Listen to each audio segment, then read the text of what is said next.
universe with a kid on the way in 3. Convincing yourself. Yes, it is the Married in the Year guy. It is the TikTok guy. It is the Tippy Toe guy.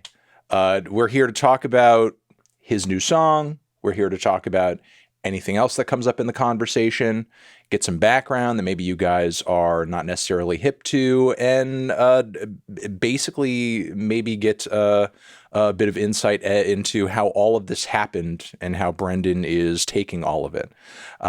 So, if you guys have any super relevant, important, respectful questions, feel free to throw them up in chat. I will potentially pose them to Brendan. But let's get the conversation underway. Dude, thank you for taking the time so early in the day and in the week to have this conversation. Oh man, I'm excited. I think one thing I've always respected about you is that you have opinions and you speak them. I do have an opinions. I think that's actually really rare in the modern music journalism landscape. It is clearly not rare in the comments. Okay, not in the comments. Opinions in the comments. You feel like music reviewers, journalists, people covering stuff, they're not having opinions, they're not having takes? I think there are opinions. I think you're a lot stronger on the like taking a stand, maybe that something isn't as great as everyone else thinks it is. Which I respect because I love a good hot take. I think even if I disagree with you, I love a good hot take. I don't entirely disagree, but I feel like it's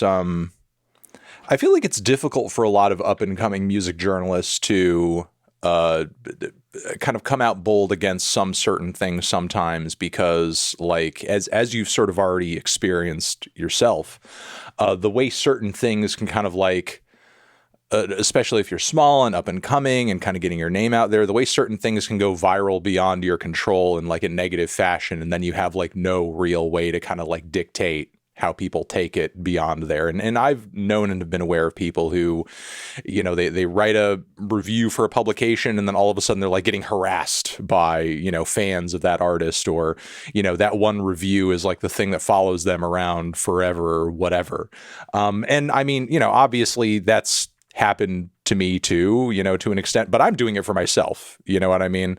Like, I'm not doing it for somebody else's, benefit or website at the end of the day, aside from obviously, YouTube.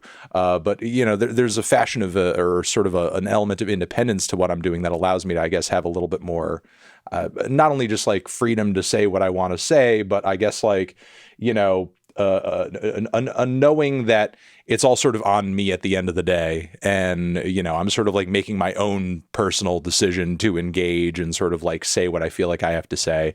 When you started, did you start with the ambition of being an independent music journalist, or did you actually want to work for a publication and then you ended up like I was writing for some other publications and some weeklies and writing for NPR Music Song of the Day column, and then had some experiences where like, some of my thoughts or opinions were attached to headlines that I was not very happy with because, as a writer, you rarely have any sort of like control over like what the header is on an article. And, regardless of what you've written, I mean, in a lot of cases with reviews, you don't even have full control over like what the score is going to be.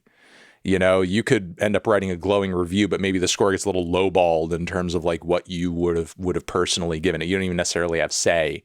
I mean, the editors and the writers may have an agreement going into, sort of like an assignment, like, oh, this is going to be a positive review. We're feeling like, we want to kind of get behind this record, and you're liking the album, like nobody's told like, we like it, you have to like it, so write something that's positive. It's like you do hire and you do get somebody freelance to kind of like, who actually is passionate about the album to write about it. But it may not necessarily, 100% be your decision in terms of like what the score is going to be, which is unfortunate because that's the thing that people like go to first. They're like, oh man, that's the thing that they obsess over off the bat, and they're not necessarily looking at the words.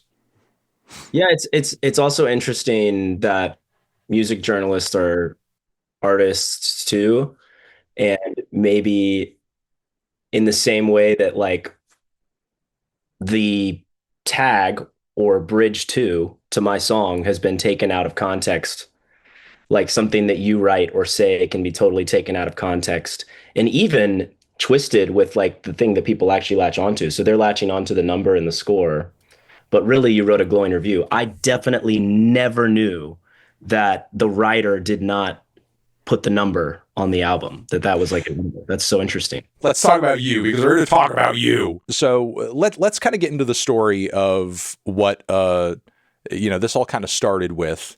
As you were kind of like just starting to dip your toes into a few seconds ago. You were talking about being with friends.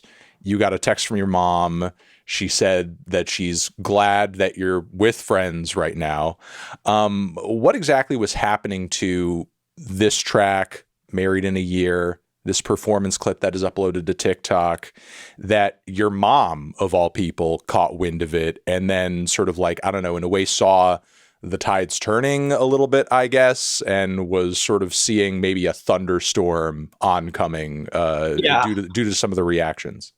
Well, my mom is a mom, so she's we love a mom who's a mom. Yeah, she's my biggest fan. She thinks I can do no wrong. I could fart in a microphone and she would think it was like the most beautiful symphony of all time.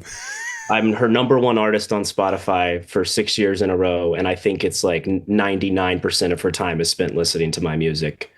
We shared a Spotify. Your mom's dropping a Spotify Wrapped. You're at number one every year. And her second and third artists are the people I have duets with. Nice. She's my mom, and so she cares about me as a person and also believes in me as an artist. And so, when the video first started popping off, it was literally just posted as like, I was texting my friend who helps me with social media, Zach, and I was like, should we do, because my mom was actually at the concert in LA, because I had just finished tour with my friend Sophia Isella, and I was support for her on the run. And we did 12 shows across the US, and we ended in Atlanta. My sister got married, and then I had to drive back to LA because I had a show 10 days later or something like that. And it's a 34-hour drive. And my mom was like, I'll help you drive, which was a huge blessing. And so she helped me drive my car back. And then she was like, well, I'm just going to stay for the show and then I'll fly back after. So she was at the show. Okay. And I brought her on stage for a song that's about my greatest fear being my parents dying. Mm-hmm. And it's called Die Slower. And I like sang the song with her on stage, and then we hugged, and it's this great photo. And we have a bunch of photos from the first hour and 10 minutes of the concert that's not in the middle of a circle with lights. And I was going to post some of those and just be like, I love LA. I love my friends here. I love my fans. Like, thank you for coming to the show. Like, this was such a great night. And then my friend Zach was like, well, Reels usually, like, if we're trying to gain traction, Reels have a better chance of popping off. We should post a reel from the concert. And I was like, well, I loved my passion at the end, and passion is the core of my artistry. And I was being really vulnerable. So let's post the Married in a Year clip. It's also the next song I'm putting out. Had never played it live except for one time at a radio show in Knoxville 2 years ago, like summer 2023, because I wrote the song in February of 2023. And I was like, let's do that one. I like the clip. So we put the clip out, and it starts going like more viral than anything I've ever posted has gone. So it's at like 50,000, 75,000 views, and everyone's loving it. Like Bert Kreischer's following me, like everyone's loving it.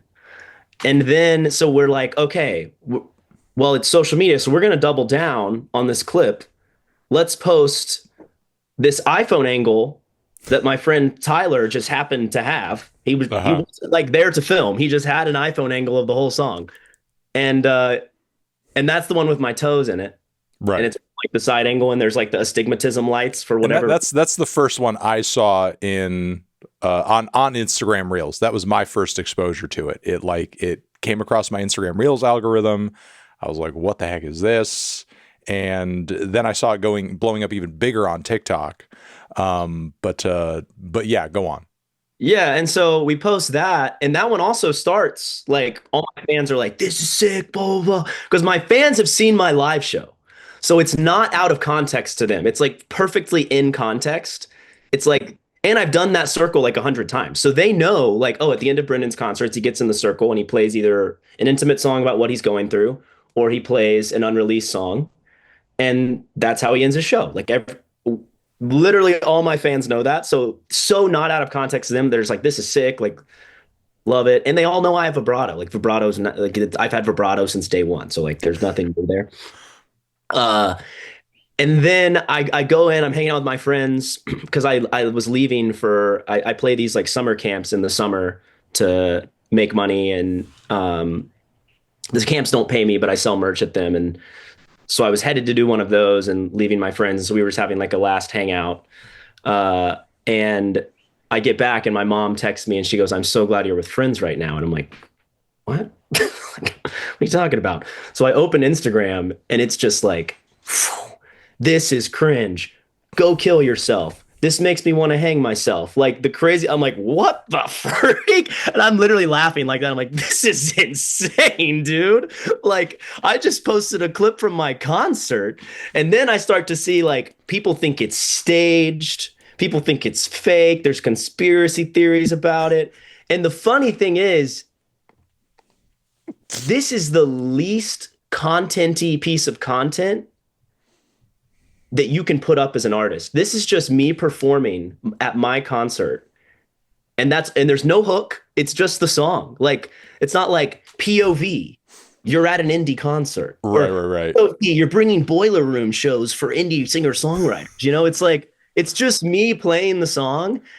And something if people dig back into, as I said in my video, if people dig back into your social media history, like you have other videos where like you're staging a bit of an interaction, like, you know, that maybe somebody walking by didn't expect in the moment, which like, you know, is obviously very orchestrated in comparison with like, I'm just going to post a clip of a live performance that I did, you know?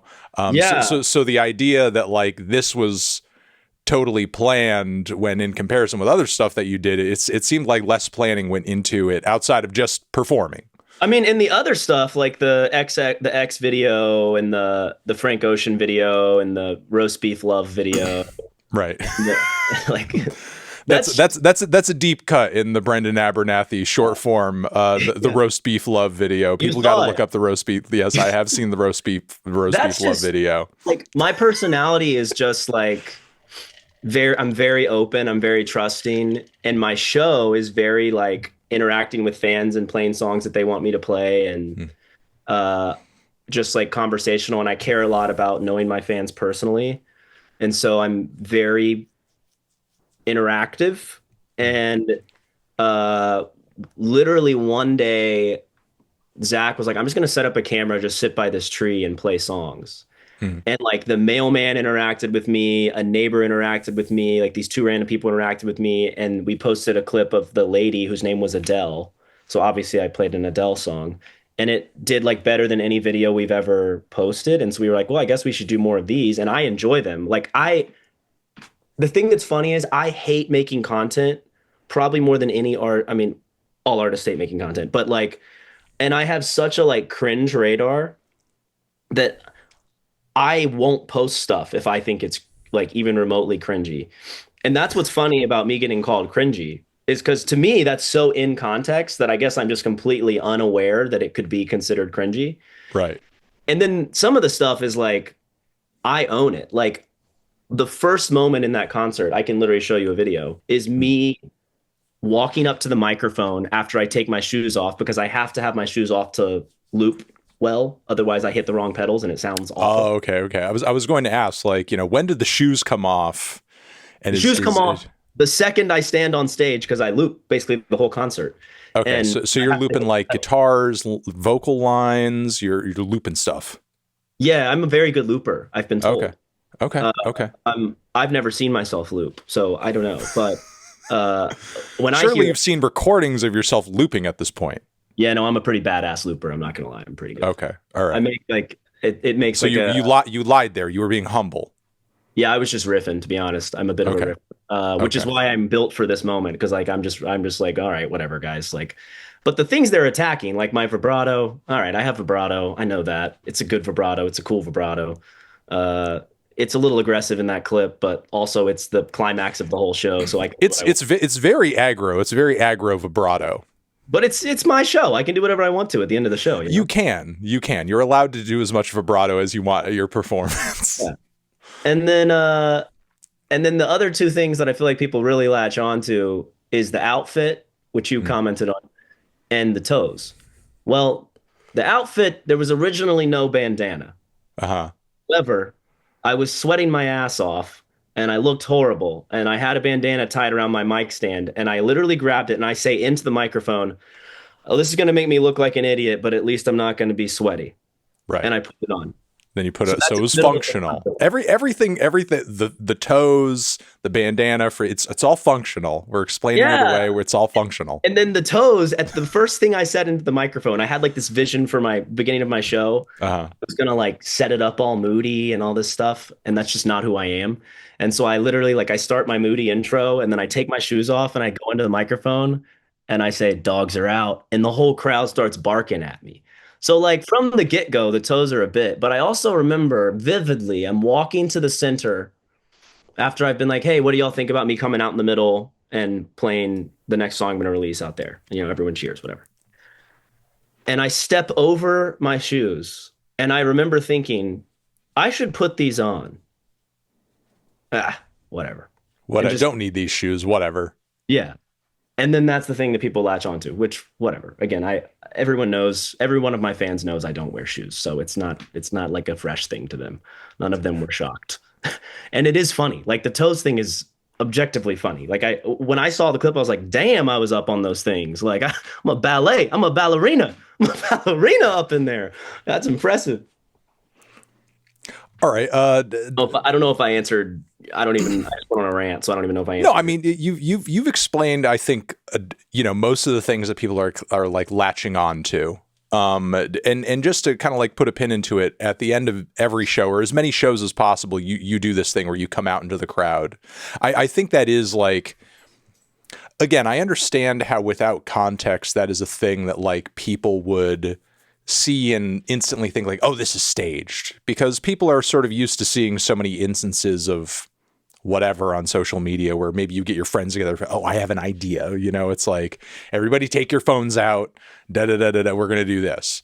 So in a way, it does read like other things people have seen on social media, which I'm sure even the audience there in the crowd is like cognizant of as they're kind of like experiencing it in the moment, even though you're deciding of your own free will to do it without any plan outside of like, this is my performance. This is what I do at my performances. I'm going to do it again. But yeah, I mean, it's for the record, they love it. Like yeah. I got so I mean, it doesn't seem like anybody there's having a bad time. No, and the people that are like, I know one of the guys that everyone's like zooming in on. I don't know all of them, but I know one of them. Mm-hmm. And he months ago had been to one of my concerts, and we were in like a small group vibe type thing, and we're sitting in a circle, and the like icebreaker question was best concert you've ever been to, and he was like Brendan Abernathy, Mudwater, and he was completely unironic about it, and I was like, all right, like whatever, and he goes, no, I'm serious, like dude, that blew me away. And so then when I was going back to the Moroccan, I texted him and I was like, hey, playing the Moroccan, like pull up, and he goes, oh, I wouldn't miss it for the world. He gets his shift changed to come to the show, like he invites all his friends to come to the show. And he obviously loved it. And then just like people are zooming in like, this guy hates his life. And I'm like, well, he's loving it. Like I know he's locked in. He's actually locked in. Yeah, I think it's more locked in than everyone else. Concerts. Mm-hmm. Like a good concert makes you not want to film. It makes you not want to take your phone out. It makes you want to live in the moment and let all the shit you're bringing in from your life be cleansed and brought through. Like the artist's job as the performer is to like take the audience and bring them into a space that is safe and that like feels like they're gonna leave better than they came in. And like that to me is always my goal, is that I want people to feel seen. I want people to feel valued. Like you're not just another person at my show. Like I value you that you're here. And I want people to leave like high on life. Like when I went and watched Interstellar for the first time, I want people to leave feeling that way. I want people to leave feeling like when I saw John Mayer and Ed Sheeran together at the Wiltern. Like that's how I want people to feel. Mm-hmm. And I've been told time and time again, like that is what I succeed in for at least some people. And I think what you were talking about with like moments being taken out of context on social media is just crazy. I mean, let me read you a DM I got uh last night. Crazy DM, good DM. Oh, crazy, bro. You're gonna think this is hilarious. Okay. All right, so this dude, probably a burner account. Most of them are like bots and burners, so Okay. it's whatever. But where'd it go? Where'd it go? Where'd it go? Okay. This guy, this is how long it is. What? Make sure you bleep out his username if you put that on the screen. Random guy just like writing you a whole tome. Random guy taking 10 minutes of his life to tell me to quit. That's He's so like, much time to devote to this. blah, blah, blah. No matter how many different variations you sing, these lyrics are ass. Song isn't relatable to anyone, and you have zero self-awareness of your pitch and ability. I think off the bat that's true, because some of the people in the comments saying they want to hang themselves, maybe they heard the lyrics and they're like, shit, someone I dated a few years ago just got married. That's why I want to hang myself. I feel like that's proof of it being relatable. I don't sing or play guitar as a profession, but damn, I wish I could show you out any day. Wish I could show. Kind of sounds seducing. Honestly. Like, kind of sounds like he has a crush on me. That's like a supreme amount of hate. I wish, and it's also an acknowledgement that there is something to what you're doing. It's like, man, you're terrible, but you're at least like better than me at songwriting and guitar. Right. And I wish I was as good as you or better than you at songwriting and guitar, just so I could make you feel bad. I could show you. He keeps going. He keeps going. Oh, yeah, I know. I bet. Especially when it comes to writing. Why would you pity yourself and be sad about someone else getting married and having a kid? I don't get it. Am I missing something, or does the song make no sense? He goes on and on and on and on. All I did, and I usually do not respond to negative things, but I was like, this guy spent a lot of time. He dedicated a lot of time. Yeah, you want him to get something for his effort. So I want to give him something. You know, he didn't just like throw a throwaway comment to get 15,000 likes and join the mob. He came to me directly in my DMs to show me hate. And I respect that. I really do. I respect a man who wants to say something to your face, because most of these people wouldn't say it to your face. And so all I did was send him the song. All I did was send him the song, because I'm like, you don't get what the song's about. That's not what the song's about at all. The song is about insecurity. It's about comparison. It's about, I've taken 7 girls on dates who have gone on to marry the next person, and that makes me feel bad about me. And his response was, damn, me. Talk about a horrible first impression. I listened to the full song and understand it now. And outside of that one snippet, it's a beautiful song, man. I'm really sorry for saying that shit. You got me feeling like a dickhead. You earned a follow, and I'm sorry for my first comment. And I respect a man who can admit they're wrong. So shout out to that guy. And I think that's the thing that's frustrating to me about it all, is like, it's so out of context, and people are making a judgment on my entire life and career based on one 30-second clip. And if they just went and listened to the full song, they would see like, oh, this isn't even what we think it's about. The song is great. It's unique. Like, I'm not making every other folk stomp clap thing. The song has a tempo change. The song has like a Coldplay type chorus in the middle of a folk song, and then drops out to like this beautiful interlude with. Are you talking about When's It Ever Gonna Be Me, or When's It Gonna Be Me? You're talking about? I think that part's pretty more Taylor than Coldplay. Thanks. Honestly, I feel like that's a pretty Taylor part. I'll take it. It's funny reading that, or you reading that comment. I had a similar reaction to some of the content of the song myself, which when I heard the rest of the track, or I heard the full thing, I was kind of like, I was like, oh, okay, I read that wrong at first because it wasn't fully in context. I sort of like, read the line that obviously like a lot of people are hung up on. The American dream line is like maybe a little pretentious. I was like, who the fuck is this guy being judgmental of whether or not people just want to start a family or something? It's like, is he looking down his nose at this person? But then when I heard the entire thing, and I was like, oh, wait a second, he's also convincing himself he's going to write a love song. They're both mutually living in their own delusion. It's like, oh, they're both delusional in their in their own way, which, I mean, if it doesn't resonate for you, it doesn't resonate for you, but it's, there's still a balance there to it. You're not out and out sort of being hateful for no reason whatsoever. Hateful at all. Like, I'm genuinely not being hateful at all. I'm hateful towards myself, if anything. And I think what's funny is you commented, he's just the kid who got it all wrong. That line still. And probably, what's the name of the album? So get ready. Oh God, stop. Probably the most wrong I was reading the situation was when you commented that. I was like, oh, he gets it. You know, the thing about that line,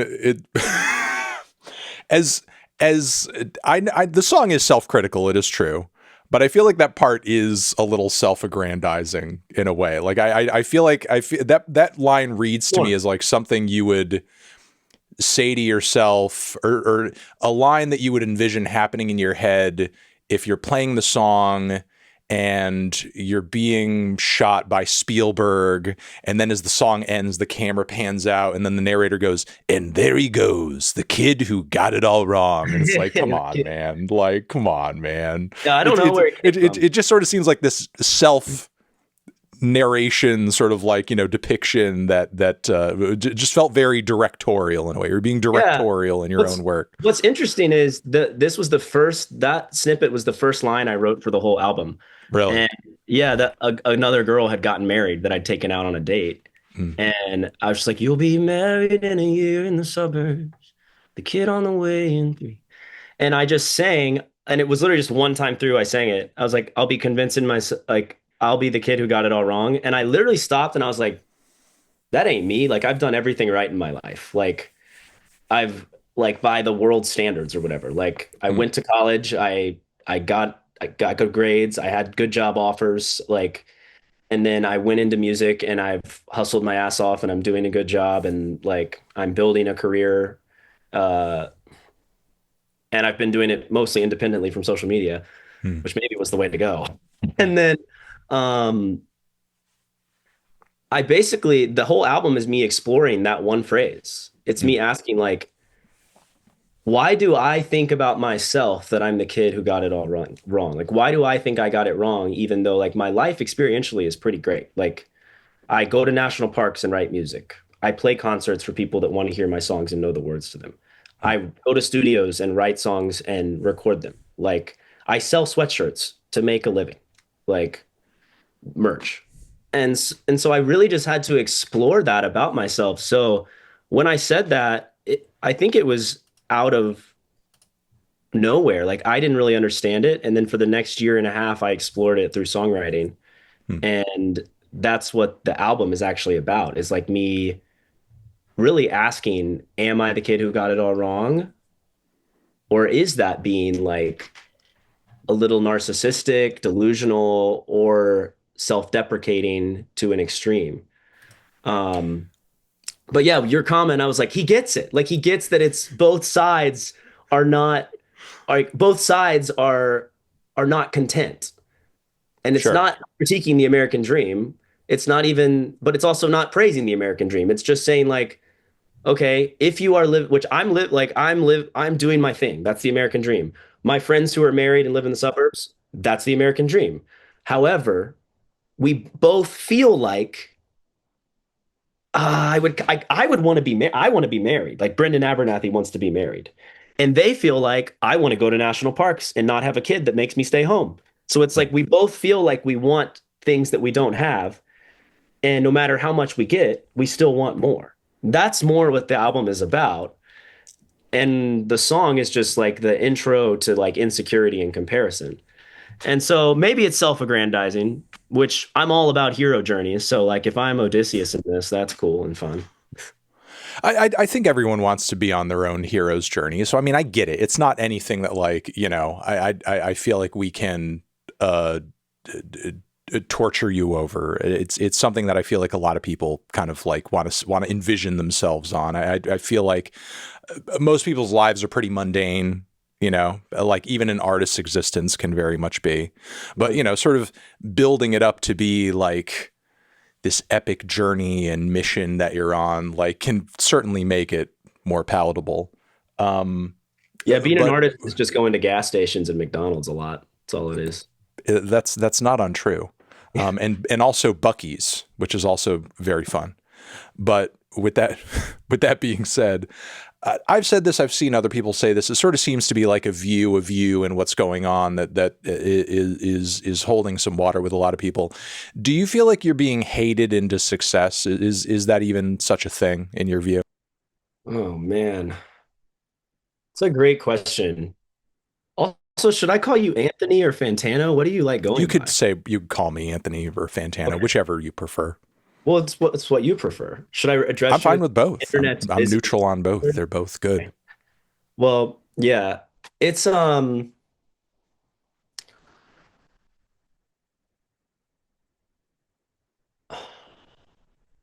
I don't know. Like I can tell you that probably in like 5 years, maybe I'll look back and this will be like a real big turning point where sure I was hated into the algorithm and then I started reaching more people through my music. But and then I also think there's a value in making art that isn't universally beloved. I think there's a like like all the artists I look up to have a lot of haters. Uh Yeah, big Swifty over here. Big Swifty guy. yeah, big impact. She's had a big impact on my life. So I think that's why uh and yeah, I love her songwriting and stuff, but um I also look up to a lot of other artists. But to say I'm being hated into success, I think maybe the hate is fueling the algorithm that's sending it to the people that are going to be my fans. Mm. But I don't want to give people that comment negative things any credit in uh my success because Well, my success is you going to be said you had a bit of a fan base, or your music, though it may have been lower in terms of visibility, you did have like a fan base prior to this, so people who were like obviously huge. going out to your Yeah. shows and buying tickets and I getting had merch and so before on and this so forth. started, I had 13,000 Instagram followers, and probably 12,000 of those have come through live concerts, Right. like not through the internet. And that's who my success is built on the 1,500 couches I've slept on and the people who have let me stay on their couch for So free. like old school. Yeah, I've my success is built on the 20 people who came to a house concert in Orlando in 2019 and had no idea who I was. Hmm. It's built on the two girls that came to a concert in a yogurt shop in Bloomington, Indiana a year and a half ago. Like that's my like I'm not getting hated into success. This has been 6 years of 300 days a year of touring and learning what my artistic voice is, learning what I want to say, and learning to listen better. And it's being built by caring about the people who care about me.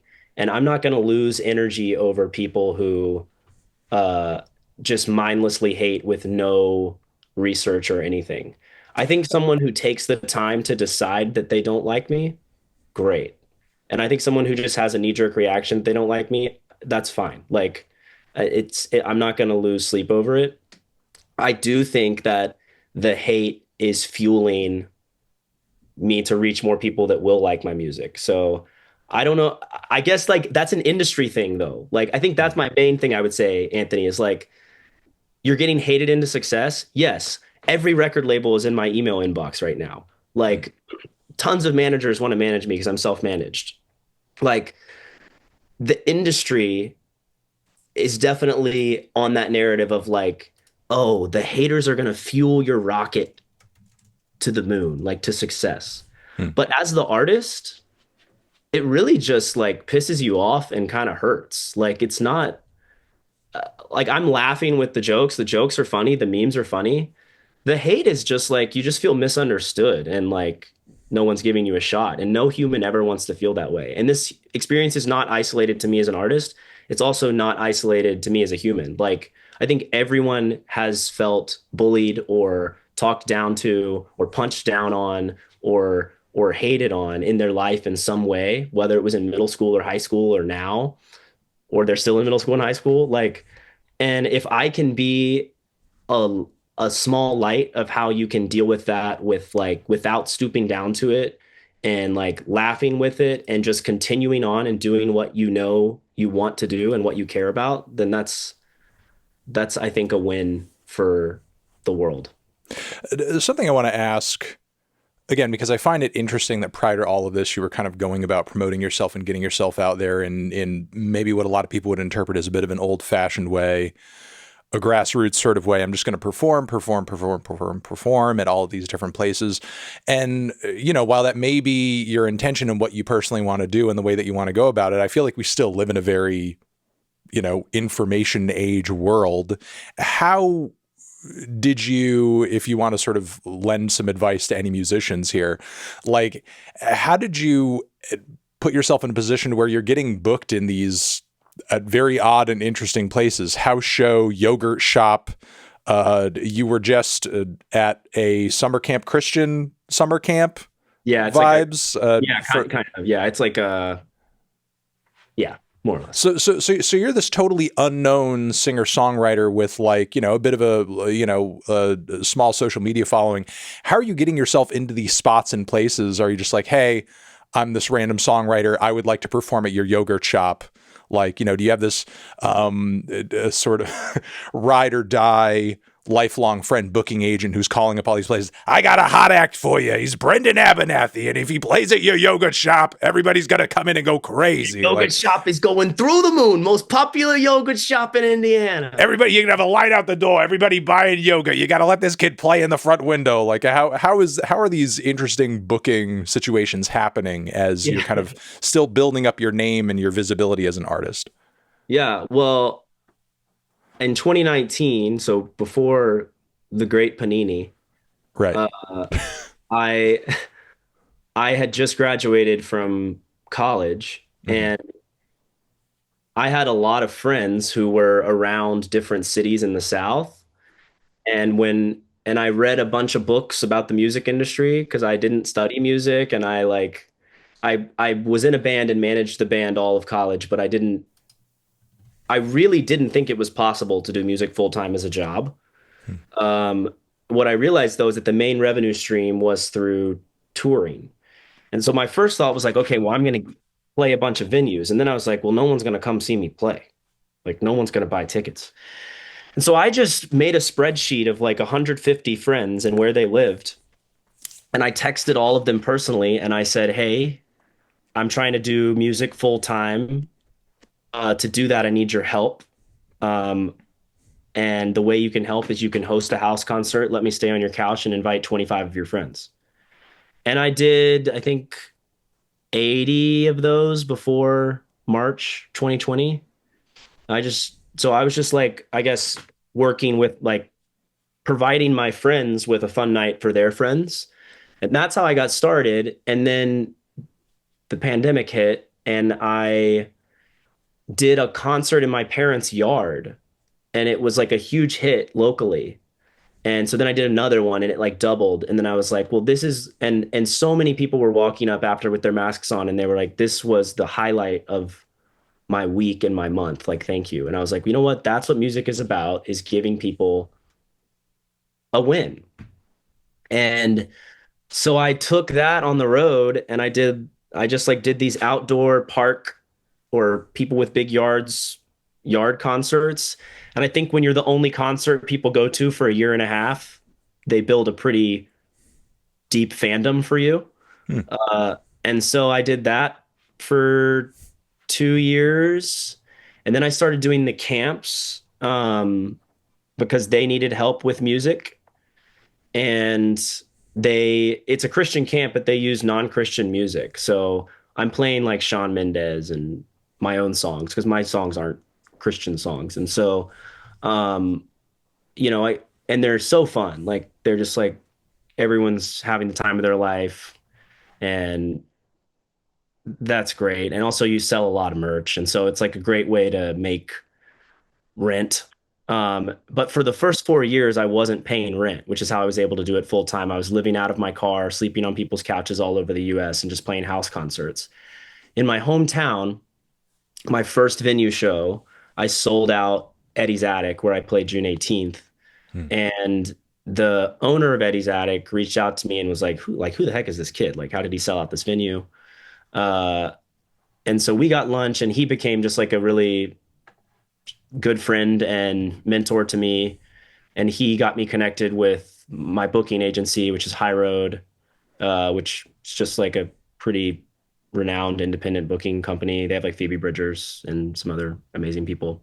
Mhm. Um, and then they started getting me in like clubs and venues and stuff. And then I just have such a network from before that, like, for example, the yogurt shop happened because my tour ended in Madison, Wisconsin, and I had to get back to LA. And so I was like, well, I'm going to play the yogurt shop here, and then I'm going to play like this show here, and then I'm going to play Denver, and then I'm going to like just to get back so that I It can. was just on the way, and plus you wanted some yogurt too. So Yeah. we're doing a yogurt stop. I also realized I'm misspeaking. It was acai. Oh, okay. Got it. I thought it Got was it. pronounced acai. Yeah, I feel like that's more fitting for the modern era. I feel like there's not as Yeah. many yogurt shops as there are acai bowl shops. They're So really that makes sense. I think though you said advice for people. No, I feel like you're giving it. Advice You're for telling me, everybody but- you're telling everybody how you organically built this network of fans and experiences and also like connections just by constantly putting yourself out there and not Yeah. necessarily worrying about, well, I don't have 1 million Instagram followers yet. I can't really like do anything. You're just doing it without worrying about whether or not you've got like the internet side taken care of yet. Someone told me yesterday that Taylor Swift signed 83,000 vinyls for her fans for Tortured Poets. Hmm. And she does not have to do that. Like she is a She's billionaire. going to give herself carpal tunnel. She's not going to be able to write her next song. What is she doing? She cares about her fans. And that's what I think I connected with her about. And I saw that she was connecting with 70,000 people simultaneously. And that's what I really wanted to do was I wanted to like get in a room and see my life experience help other people through their life experience. And so I didn't want to wait for an internet moment or for the industry to tell me I was ready for that. I also wasn't very good. I mean, it may be a lot of people say I'm not very good now, but a lot of people think I am. Except the guy who wants to show you up and hates you, except that guy. He's on board now. Yeah. Yeah, well, he's on board, but previously he hated you, but he still thought you were good. Yeah. And I guess just like go out and do it. Like I toured 300 days a year for 4 years, and I've toured 200 days a year the last 2 years. So like I don't want to wait for people to tell me I'm ready for my art to connect. Like I want to go out and find the people that want it now. And that's not changing. Like there's no amount of hate comments that can make me stop because I've gotten a DM a month for 6 years about how my song has helped someone through something. I've gotten a handwritten letter about how my song helped someone when they were having suicidal thoughts. Like I've, so there's no hate that can outdo that. Like that's what matters. And I don't need an Instagram following to do that. I just need a work ethic. We got to talk a little bit of Taylor sidebar over here, given that you are a Swiftie and maybe we have some like points of contention on that front.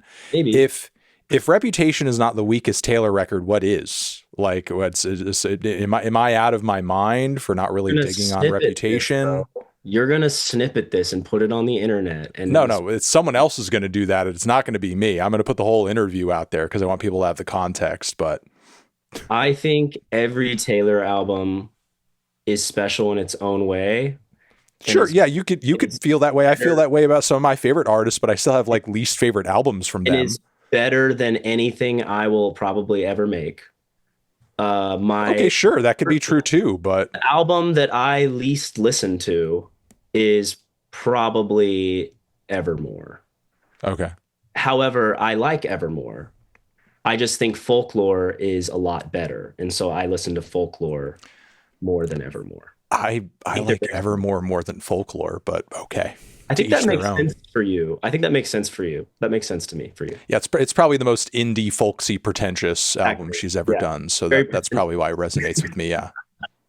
No, I think I love it though. Like, and then I also think the newer albums I don't have like the emotional connection to that I did like the first 7. Sure. Uh, and I think Reputation, I guess I've had some fans commenting like you're in your rep era, which is still, I'm not in my rep era. I'm not playing stadiums. So like I'm getting the hate of a stadium artist as someone who plays house concerts. It's like, what are we doing, guys? I feel like you also have to have a pretty sizable body of work behind you before you're like really in your rep era. Or any era. Right. Not in an era. You're still in the early stages. I'm in the grind era. I'm not in an era. Like Right. doing my best out here. I'm just trying to survive. But they're like, yeah, you're getting all this hate. Like, stay strong. And I will say, as a Taylor Swift fan, when she was getting all the rep hate, I don't think it mattered what she put out. I would have been like, this is amazing. This is our girl. You know what I mean? Uh-huh. So you're the type of fan, you've been there sort of ready to go to war in the comments. No, I'm not a comment war guy, and I'm not a lore guy. I'm not a lore guy. Like I don't listen. Not a lore guy, not a war guy. No, I don't listen to the podcast. I don't really care who the songs are about. Oh, okay, interesting. I just love the music and love the art, and I'm thankful for her impact on my life. You're not putting together like the black dog dots, and you're like, who was this at this time? No, he was there. This person was here. This is the timeline of this relationship. You're not doing all that. No. People will text me and be like, "Are you excited for May 26th? That's when she's gonna drop Rep TV." And I'm like, "Yeah, I'm gonna be excited on May 26th if she drops it." But like, I'm not like planning my life around it. And I want to know your view of this as a fan of Taylor, and I sort of want to know if like maybe you have thoughts about this in regards to your own music. But I feel like, at least from my own outside perspective, that element of her music and her fan base has reached a bit of like a weird feedback loop to where I don't think she, obviously, you know, like you, I don't think she planned any of this, you know? But I think this is something that she has sensed in her fan base since, you know, having gotten as big as she has. And now sometimes we'll consciously put little Easter eggs in certain songs, just knowing like the fans will pick up on this, you know, because given public information that is out there out of my control, people are probably going to react to this in this certain way, and it'll create a conversation. Like, do you think that's happening on some level possibly? Yeah, I agree. I don't know. I mean, I don't know. We'd have to talk to her about it. I don't know how intentional she is about. Yeah, for sure. It's theorizing, but there's too many of them for them to not be intentional. And then what I think is funny, what is funny is that I think people read into things that aren't. Such as the May 26th thing. People were like 13 times 2, blah, blah, blah, blah. Like there's all this like number stuff. And I'm like, I don't know. I don't think about it ever. Mm-hmm. I listen to the songs, and I'm very excited that she got her masters back, both for her as a win and also so that I can guilt-free listen to the original version of Enchanted, which I prefer personally. Though she has the masters out, or the masters, you know, she owns them again. Were you looking forward as a fan to hearing the rest of like the re-recordings, like of the first album, for example? Because first album re-recording would have been crazy. Right. The outtakes from that album would have been really interesting because she was such a baby songwriter at the time. Right. And obviously that's like the batch of songs that there's the most distance from. Right. You know, like in that respect, that, you know, that would have been a much more interesting release than Reputation. Like you just kind of put Reputation out, you know, respectively, you know, whereas like the first album's, you know, kind of a wild proposition given just how much distance there has been time-wise. Yeah. And you're a music guy. I think so. You listen to it and you're like, okay, her voice sounds like very different when she's 17 than when she's 31. And obviously, like my voice sounds different from when I'm 22 to when I'm 28. So, or from 25 to 28. So it's your voice, the instrument changes as you go. And I think it would have been super fascinating to hear those first songs when she's a 15, 16-year-old girl singing them as a 30-something-year-old woman. Right. Because whereas like 1989 almost sounded exactly the same. It's also mostly electronic production. And I think Rep would have sounded very similar. I was excited for the vault tracks for Rep for sure. I mean, I will say, like, I definitely for every album have still preferred the songs that she chose originally. I mean, I like the vault tracks, but I mean, I just think I have such an emotional connection to the original ones, and that's what music is, right? Like that's why people are so pissed off in my comments is because it evokes some emotional reaction inside of them. Hmm. And in the same way, like Taylor Swift evokes a positive emotional reaction for me. And I can't explain to you why I love the songwriting or the songs. I'm not a music critic. I'm just a music listener and creator. And uh, so I just know I like them, and I don't get into the who's she dating? Is she actually married to Travis Kelsey? I don't know. I hope she's happy. That's really it. Like I think she deserves the world, and I think she's had a lot of eyes on her, and now I have a special uh appreciation for how she has dealt with everything she's gone through because it's really rattling. Like I know I laugh on social media and I do think the stuff is funny, but I mean, it's crazy to go from like no one knowing who you are to overnight. Like I was in my local Chick-fil-A and this girl was like, "Are you married in the suburbs, guy?" I'm like, "Not the name of the song and not my name." But it's just like you go from, I don't know, it's really rattling. And some people are like, he's making money off this. I'm not making a dime off this. Like, because number one, I'm not going to monetize the meme. Like, I'm not trying to be the Rizzler or Baby Gronk. I'm trying to be an artist who sells out Red Rocks. Like that's always been my goal. I'm not I'm not trying to be a meme who monetizes a meme. I'm trying to be an artist who connects with fans and sells tickets and makes art that I care about and lives in a small town and doesn't get bothered.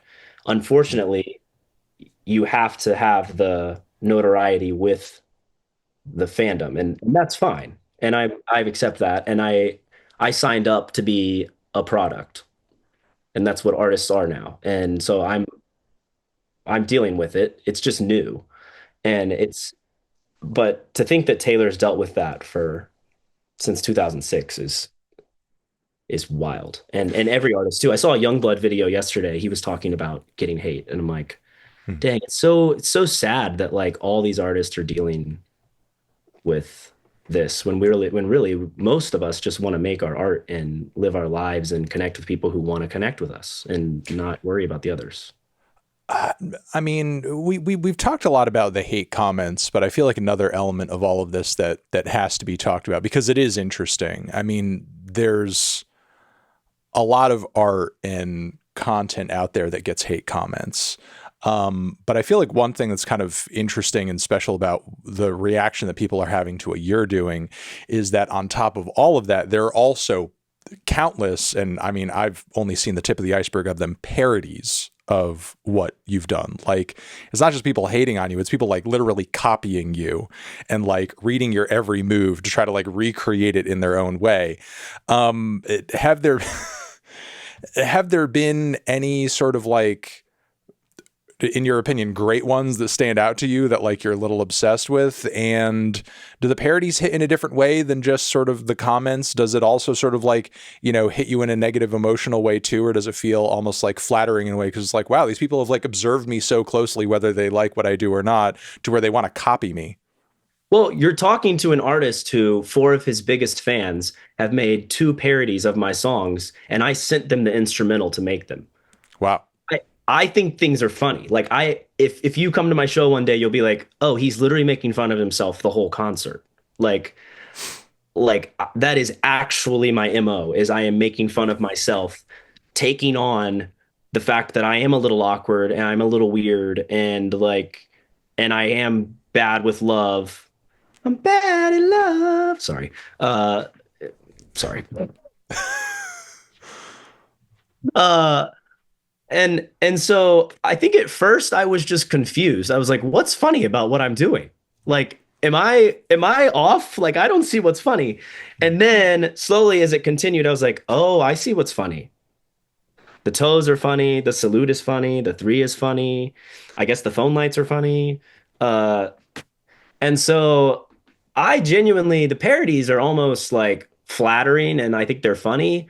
I think the only thing that's frustrating about the parodies is that I wish it was funneling to the master. Like I wish more people were listening to the song, like that guy who DM'd me. Like people are making a judgment based on people laughing about one moment and they're not going and listening to the actual art, which I think is good. Lots of other people think is amazing. And at least form an opinion about the art before you like come to a conclusion. But the parodies are funny. I love comedy. Like I think my favorite one that I've seen, Mitzi did like a skit about the lyric where she's like, where the guy's like, "Are you thinking about that guy again?" That was just gonna say that's my favorite. My favorite one is the sketch, and it's the couple, and it's envisioning the couple that you're sort of like singing about, and she's like, "Yeah, he could be in LA with a dance company by now, you know. What if I want to be dancing in in LA?" That one was so great. I love the part toward the end where they're kind of like going over the timeline of the lyric, you know, and specifying when they were married, and it's like with a baby on the way in 3, and she's like clearly pregnant. The baby is not on the way in 3. He's like, no, we've been married for 2 years. The baby is on the way much sooner than that. Yeah, I think that's my favorite one. I like the mice interrupting it. I think that one's funny. Okay. The my face is a cicada is funny. Yeah, that one's funny. I'm trying to think. I mean, I've been sent, thousands of them. Oh yeah, I'm sure you're getting inundated with them, which is annoying. I'm like, stop taking. Right. You're my friend. Don't send me a meme. Go make a TikTok talking about me and my art. At this point, you're seeing them and you're like, this is cliche. Yeah, literally. Be original. Do you think I don't know this exists? Yeah, right. And that's because like, now y'all are just following a trend. Like, do something new, make something fresh and creative. Like, yeah, but I think all those were. The Mitzi skit is above and beyond. It's peak. It's peak, and it's close attention to the lyrics. They're acting it out. It's not just like a musical, recreation or anything. And there's like definitely some. There's a chemistry to the acting too. Yeah, and we got it right. Yeah, Mitzi and I were messaging about it, and she's like, "Yeah, I love the song. Like, congrats on a good song." And I've always admired her comedy, so it was cool to see her put a take on it. I think a lot of them are just kind of like unoriginal, but at this point, yeah. I mean, speaking of that as an issue, and just to kind of like get a sense of your own opinions here. I mean, you're getting a lot of hate, you're getting a lot of opinions, you're getting a lot of criticisms, but like as an artist and as a songwriter, what are, I don't know, some song ideas or cliches? You don't have to name names or anything. I know you're not here to hate on anybody, but like, what are some cliches in songwriting and modern music that when you hear them, you're like, ugh? Like are there certain, again, sort of like cliches or overdone ideas or certain sounds or something that like kind of put you off entirely when you run across them? I think the main thing that will put me off is if an artist was making one thing and was talking about one subject and like had one type of songwriting or instrumentation and like genre. I know genres are kind of morphing and dead, but like, right. If someone was like making pop punk music 3 years ago and now they're making folk music, that turns me off just because it feels like a following a trend. Now, I know what you're thinking. If someone people are gonna dig into your past, they're gonna find your pop punk band. Okay, so watch out, buddy. I've been making. People are gonna find your pop punk band. I've been making the same stuff. And whining about the same shit. So it's nothing. There's nothing they're gonna find there. But I know what you're thinking, which is that Taylor Swift has changed genres multiple times. But I don't feel like she's ever been like following a like industry trend. Whereas I feel like every guy is making stomp clap folk music right now. And that's just, I'm just kind of like, so this is like, you're saying I'm an OG stomp clap folkster. Get off my corner. I guess in a sense, but I don't have stomp clap. Like I actually agree. Like I feel like the Kyle Gordon comparisons are not accurate. I'll say that. I think Kyle is funny and I love Kyle. Great guy. But I feel like when I heard what you were doing, I was like, this is giving me like some Zach Bryan vibes. But then also when I heard or I saw on your social media that, you know, you're such a big Taylor fan, then it all sort of like connected for me. And I was like, Yeah. oh, Right. I'm not trying now to I'm be- hearing it. Like, especially, and I feel like people will especially pick that up if they listen to your recordings. Speaking of which, I also wanted to say, and you know, we talked about your vibrato earlier, but you're not as aggressive with the vibrato on the records. The records, comparatively to your live shows, are pretty easygoing and mellow, you know, in terms of like the instrumentation and even your vocal approach. To what do you attribute that? Like, why are you taking such a noticeably softer approach? I would say to an extent, maybe some people will hear your recordings, maybe if they're turned off by the vibrato in the live sort of video, they'll be like, oh, okay, I actually like this. Or they'll be like, this is the same guy. They may not even recognize it in a way. So, you know, to what do you attribute kind of this different, softer approach when in the studio when you're singing? I've always been inspired by artists who display their humanity in the live show. Okay. So my you have favorite, the people there in front of you. You're taking it as an opportunity to like, I'm going to whip up some emotions and yeah, try to pull something out of this crowd in front of me. yeah, and sometimes it's not intentional. Like the people saying like he can't control his vibrato. I mean, sometimes you're right. Like I'm just getting emotional and passionate and it comes out. But then other times I'm like making the conscious decision of I'm not performing for the internet. I'm performing for the people who bought tickets and are at the concert. And so nothing in my mind is like, oh, this is going to be a great piece of content. Like my whole thought is this is going to be great for Anthony, who's standing in front of me right now. And vibrato, if you're in the room, pretty freaking sick. People like it. People love the vibrato. You're saying it's more of an IRL experience. I mean, sure. I think it's cool in the video. Okay. Okay. I don't have a problem with it. Like, I will say, funny story. One time, I was playing one of those camps, and I had played like 3 nights, and this kid came up to me, and he was like, "Hey, man, I just want to like compliment you. Like, I really look up to you for your bravery. Like, I can tell how nervous you are on stage because of your voice shaking, and like I also get nervous a lot of times, and so I'm learning a lot from you, and like I want to appreciate you." And I was just like, "Thanks, man. Like I appreciate that." And then internally, I'm like, "It's vibrato. I'm not nervous." Yeah, he's like, "You're singing this way out of fear." Yeah, out of fear. But yeah, I mean, I think recordings, I've always had trouble with. Actually, my goal is to channel what people feel when they hear me live into the recording. And what I do live doesn't translate directly to recorded music and I guess to the internet. And so trying to figure out like the balance of how do you create the emotional feeling that people have at my show in a recorded medium is Brendan Abernathy live album. We have one. Okay, well there you go. And I'm doing more. You got to do more at this point. He's Better Live, Volume 1, because oh god, I've heard that 5,000 times. And yeah, it's cheesy, it's corny, like I don't care.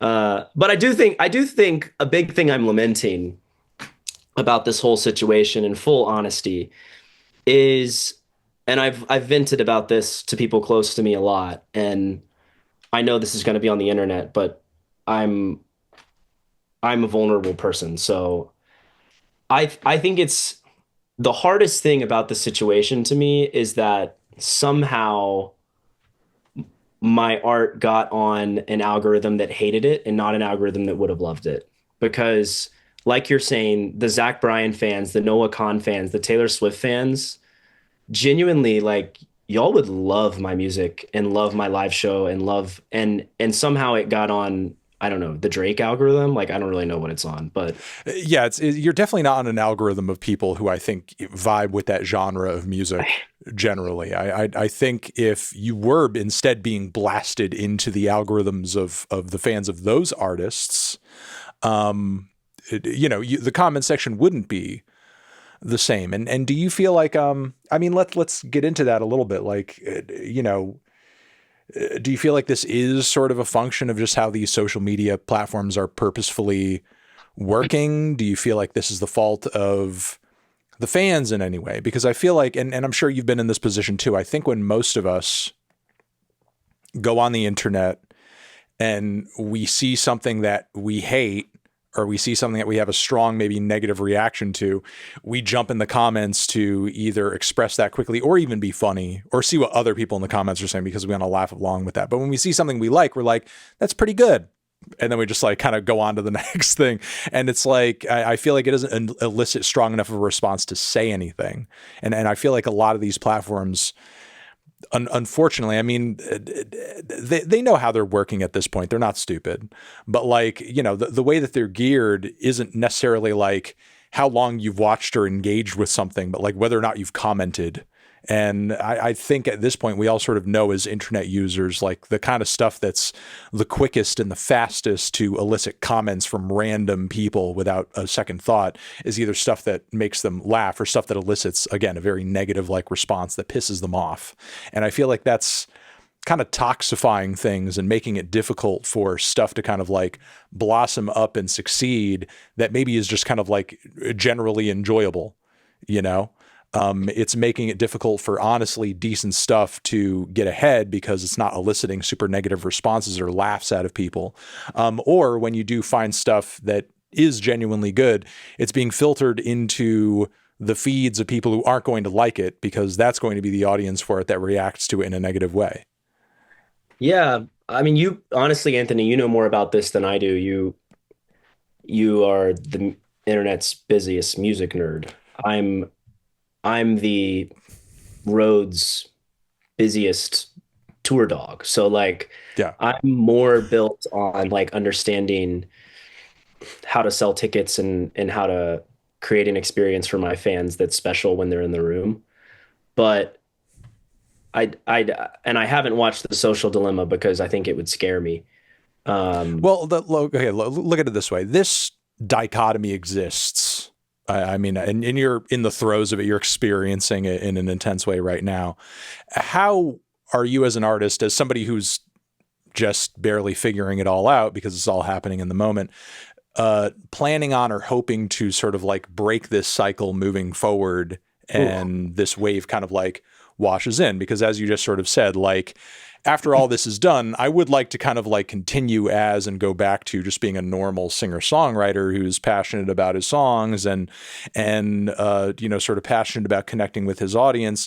Do you feel like there is an opportunity from this point to sort of change people's perceptions of you or just move beyond this in some way without people's, you know, views of you being entirely characterized by this one viral moment? Yeah, I mean, you're asking about like my greatest fear right now, I Right. think. Obviously, the internet's so uncontrollable, and I'm just a white guy with a guitar, and I'm definitely terrified of like for the rest of my life being the guy who stood on his tiptoes at a concert. Right. And yeah, I mean, for sure. That's a really scary thought when you weren't even asking for it. Like you did a moment for people in the room and then you posted it and it just went crazy on an algorithm that hated it. And it just as easily could have gone crazy on an algorithm that loved it and it didn't. And so now you're terrified of for the rest of your life, like that being attached to you. I think what keeps me sane is two things. Three things. One of them is that I know beyond a shadow of a doubt that the song is good.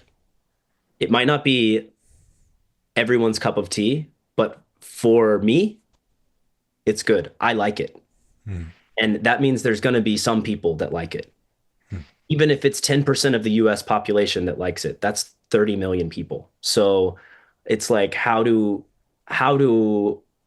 that's to me like the way out is how do I channel everyone who knows the words to my song, which is a lot of people. How do I get them to actually listen to the recorded version? And then once they listen to the recorded version, I've got a back catalog of 40 something songs. I've got a 15 song album coming out in a couple months. Like I have I'm not like a viral artist who went viral with one moment and had one song, and now I'm like, I need a record label to get me in a studio with a bunch of writers. Like, I've got 15 songs done and ready to put out. I've got another 15 songs written that I'm ready to record. Like, I'm an artist, I'm a songwriter, and I'm ready to run, and I'm excited that this is reaching more people. And I'm hopeful and confident that if people actually listen to my music, they will like it, or they won't, and that's fine. But like, I know there's an audience for my music because I've met them, and I know that it's bigger than the ones I've met.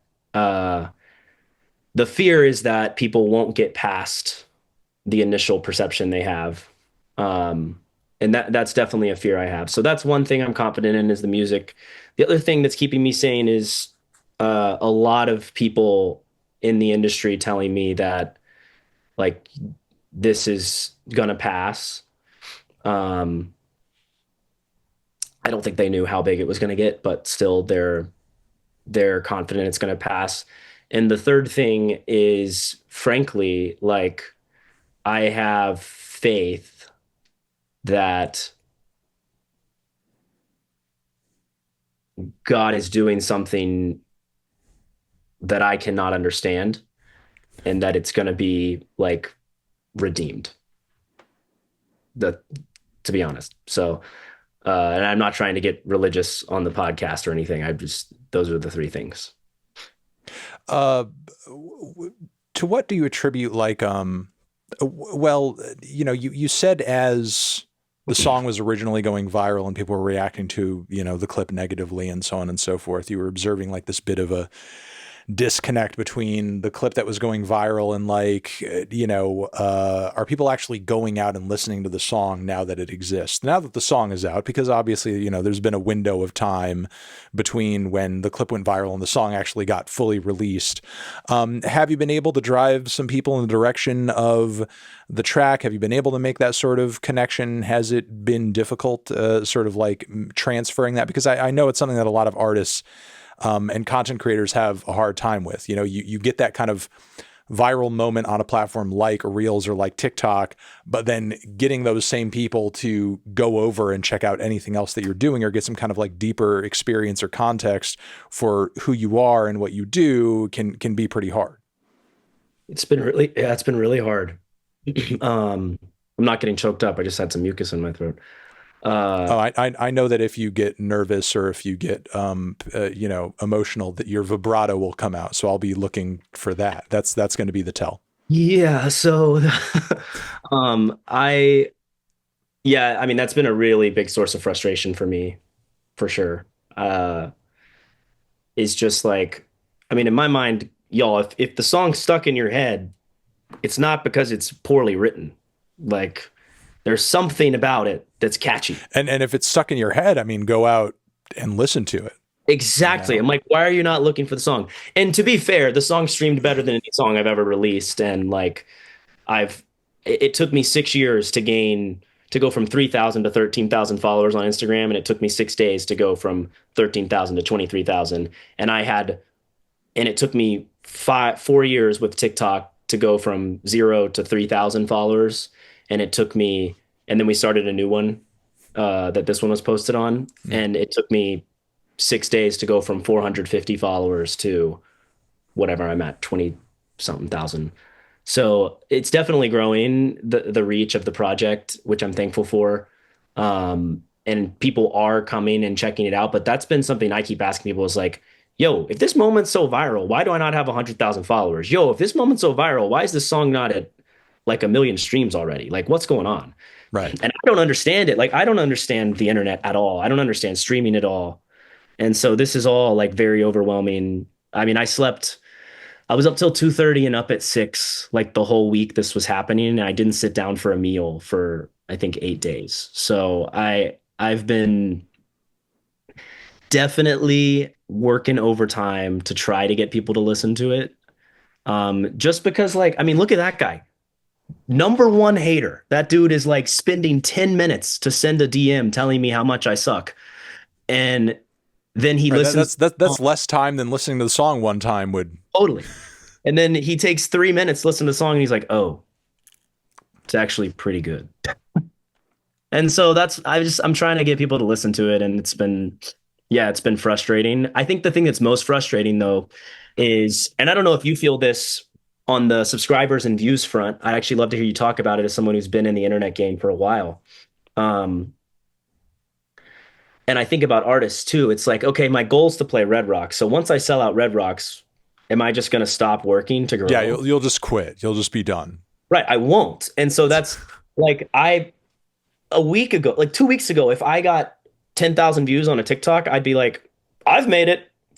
And now if I get 10,000 views on TikTok, I'm like, oh my God, my algorithm's slipping. I'm going to lose like my voice in this whole thing and I'm just going to be drowned out.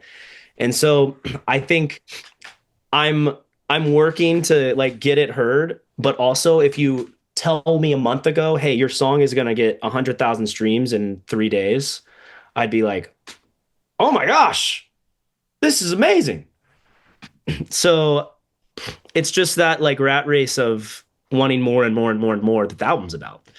But is that relatable on the YouTube front too? Like, is it ever enough? I think for some people, I mean, look, I am arguably successful on YouTube, obviously, and have been doing it for a very long time, but I don't, I think have the psychosis in me personally that I know some other creators have who are like always looking for that next sort of like like they hit a moment of drama or something like that, and then every single thing that they do is like oriented around that drama or around that interaction. I think just by virtue of continuing to do what I do naturally and be upfront and be open about my actual opinions on things, I am able to sort of like create some of those tentpole or peak moments just naturally by virtue of like, I'm talking about a very popular thing that a lot of people are into, and I'm talking about it around the time that it is relevant to talk about it because an album just came out, and maybe the opinion that I have of that thing is like not agreeable to everybody. And it sort of like, you know, creates almost like one of those, again, drama type moments. But if you go into my back catalog on YouTube, the vast majority of all the videos that I put out are about smaller albums and artists, and they get far fewer views than like, you know, some random video where I'm shitting on a Drake lyric or something, you know. But again, like if I was like just spending every waking moment thinking about like, okay, man, how am I going to get the next video to get like 600,000 views or more views than the last video about Drake? I would be worried about making every single video that I'm doing about Drake, you know, I mean, or just any popular or major artist. And I think, unfortunately, I have seen some creators like I've seen their careers sort of like go down the toilet, like chasing after one viral moment after the next and trying to like orchestrate another beef or something, conflict in order to kind of like keep people interested and, you know, sort of locked in. And, you know, I just feel like that's kind of like a short-term plan, you know, like I'm here to just sort of like be consistent and as long-term as possible. And just on top of what I do in kind of like a quality way so that people don't like lose faith in it, because I feel like what's more important than all of that is just sort of like the trust I've been able to instill in my viewers, that whether or not they agree with what I say or not, they know that I'm being like on the level with how I actually feel. And you know, if that were to go away or be broken or be sullied, I feel like I would have nothing, you know. I don't think there's any value or meaning to what I do if people don't trust that I'm being on the level with them about what I'm saying and why I'm saying it. Hmm. Yeah, that's super valuable insight. So I yeah, I think mean, it can be, you know, the chase for the next kind of like viral hit or whatever. It can certainly be like all consuming, and I don't think it's entirely it doesn't have to all be bad. I think it's a part of the job on some level. You know, I mean, I feel like every week I'm trying to sort of like think of one thing consciously, like, okay, here's the biggest thing happening this week musically. I have to engage with it, you know, and I have to do something about it.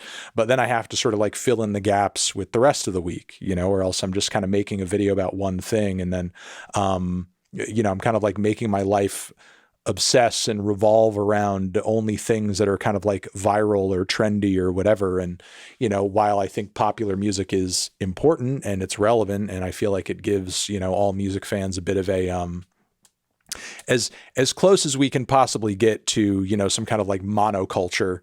I feel like I grew up as a kid in the 80s and the 90s, sort of like having a very kind of like firm sense of the monoculture. You know, it was like, it was Simpsons, it was Seinfeld, you know, you had all these cultural touchstones that everybody was into and had like a cultural appreciation of, and you could talk to just about anybody about. You know, these days, some of the biggest and most popular things and artists, like in so many ways, just feel so niche. You know, it's like even something as popular and as huge as like Taylor Swift. You know, it's like you have people who are just like, you know, the biggest Taylor Swift fans who are obsessed with all the Easter eggs and know all the things and know all the lore and are fighting it out in the comments. And you have people who are like, this is big. I don't even know what the hell this is. You know, that like the Morgan Wallen album was just the #1 album in the country. And there are countless people who just haven't heard a lick of a single song or a single second on that record. Whereas like before, previously, when a song or an album was the #1 song in the country, you couldn't get the fuck away from it. You know, it was like all over the place. You couldn't escape it. You know, so how we sort of like consume things and decide whether things are #1 or not, and so on and so forth. It's so much less based on a greater understanding across a broad swath of people, and more based on kind of like what's the most hyper niche sort of like psychotically group of people that we can sort of like get into a particular thing and just get them obsessed with it in such a way to where they're consuming it over and over and over and over and over, and they're in a bubble around it. It just feels like everybody's in their own kind of like weird bubble. And I'm trying my best not to be, you know, to the extent that I possibly can. I can't know everything. But you know, if I wanted to, I could just make my entire world every single viral, dumb artist that I could talk about at any given time. Yeah. But, you know, I have to actually talk about stuff that interests me as well, and cover stuff that I feel like, you know, maybe isn't as algorithmically popular, you know, or the word that I want to use is maybe beneficial, you know, monetarily anyway, because I feel like I came at this for just a love of talking about music and engaging with music and celebrating music in the first place. And I feel like, you know, curating is a part of that. And curating means digging for things that maybe other people aren't fully aware of yet. So, you know, to me, that's an important part of the process. If you're just talking about stuff everybody knows about and giving lukewarm takes that everybody already agrees with, like, what the fuck are you doing? Mm. Yeah. It's very admirable. Genuinely. I don't know. I'm not doing it to get any commendament from anybody. It's just what I'm interested in. No, I know. I think that's what I'm admiring is the independence of it. And one of my favorite quotes, I'm bad at memorizing things. So one of my favorite paraphrases is, it's not how much we leave with others, but how much we help them become themselves. Oh my God, I'm butchering this quote. But basically, like, what I really admire, I read it before every show, so I don't know how I'm not like reciting it, but it's basically just the idea that the world is a better place when people bring their genuine and authentic selves and aren't trying to pander to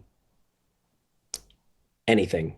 And I think the algorithm that runs our world right now definitely rewards pandering, rewards hot takes, rewards triggering things. And I think there's a lot of, you are to be admired whether you seek it or not, for digging for something that maybe no one cares about. I think you are to be admired for interviewing someone who is getting flamed in the comments.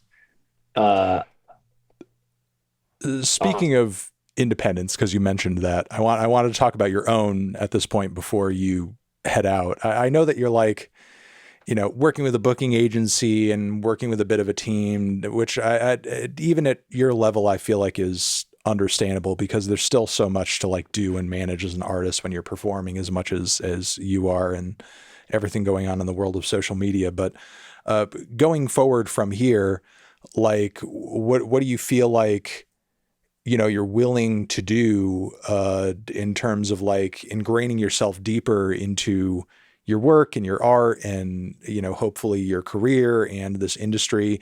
Do the label offers that you mentioned earlier, is anything about any of that, regardless of what money is being offered, enticing to you? Or does sort of remaining independent in the fashion that you are currently, is that more valuable? Like, where do you feel like the road forward is from here in terms of being able to continue doing what you do? yeah, well, the main thing I'm really hoping to get out of this is management, because I'm self-managed and that's a lot to deal with. Uh, and I feel like management companies, in a sense, are almost like modern labels. Like they have PR, they have publishing, they have marketing arms, they have promotion arms, they have like so many things, and they have such large networks. And so I think the main thing I'm hoping for is to work with a manager who I can trust. I also want to clarify this song is released through an independent record label. Hmm. So I was independent for 5.5 years, and I just got really tired of my music feeling like it wasn't reaching as many people as I wanted it to. And honestly, this is funny. I felt like it was being met with apathy. And that was actually what was killing me is I was like, I just want people to have an opinion about it. Like, You got got opinions. it. And so I made the decision to sign with a really small label. I mean, it's basically like four people, and their main thing is like the digital space and social media. Hmm. And so I'm really thankful I signed because I I really wouldn't have known how to deal with any of this. Like I probably I mean I wouldn't have known to like keep posting because I'm not chronically online. And so they were like, dude, you gotta post. You gotta keep posting. And I was like, why?